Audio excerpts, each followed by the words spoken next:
Just 25 miles outside Washington, D.C., the American people will soon have a chance to experience a dramatic part of the nation's history in a new way. On an expansive site in Northern Virginia, the National Museum of Americans in Wartime will tell the story of Americans' courage and sacrifice in wartime. In military conflicts, the American people go to war, not just the armed forces. And this museum will tell both sides of the story, on the battlefield and on the home front. From World War I through recent conflicts in the Persian Gulf and beyond. Much of the visitor's experience will be outdoors. Recreated landscapes of war recall the trenches of World War I. The ruins of a bombed-out European village or a jungle in Vietnam. Interpretive centers will display artifacts from each era and state-of-the-art exhibit media. And unlike any other museum in the world, the National Museum of Americans in Wartime will include operational vehicles used in the nation's wars. Visitors will see vintage tanks roll by and regular demonstrations of flying aircraft. Most of all, the exhibits will highlight the personal stories of American men and women, explaining what the experience of wartime meant to them. There's one theme that comes through all of these stories. It's sacrifice. And I'm not sure if we have anything that conveys this more powerfully, in fact, than these two photographs. And they were kept by a young soldier named Tommy Kennedy during World War II, and he was imprisoned by the Japanese and ended up on a hell ship. On the back, he wrote his last letter home to his parents.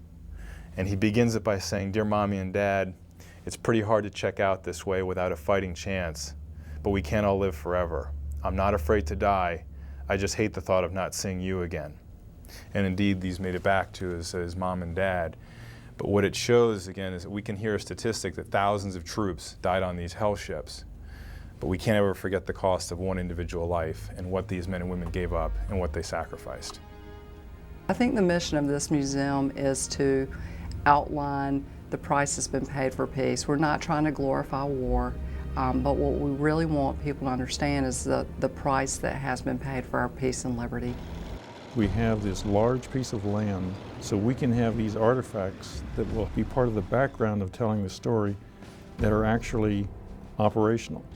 So it's to help our visitors experience these stories by seeing the artifacts, the things, the equipment that those who served used. I mean, out there just now when I took that ride on it, I just wanted to get down there in that driver's seat myself so bad and pull those. And when he took us around through the field, oh my goodness, it just brought back great memories. I think that this museum will be able to add to what we as military men have done, have accomplished in fighting to maintain that freedom and liberty. Sacrificing is something we all have to do for freedom.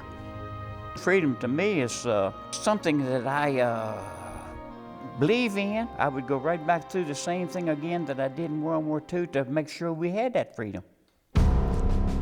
As the National Museum of Americans in Wartime moves forward with our founding campaign, we ask you to stand with us as a donor and member. Your support will enable this museum to provide an experience like no other for millions of Americans.